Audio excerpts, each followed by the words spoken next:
को कैद कर दिया जाए। मैं अपना सर उठा के आया था यहाँ और सर उठा के सर कटवाऊंगा। तुम होश में तो हो विक्टोरिया?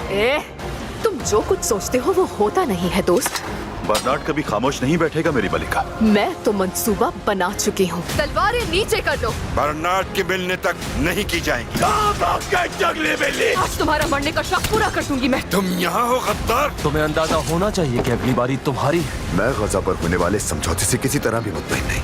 अगर मुझे मालूम हुआ कि इसके पीछे कोई साजिश थी तो मैं हमला करने से नहीं चूकूंगा कभी। और उस वक्त जिसने भी मेरा रास्ता रोका जिंदा न रहेगा।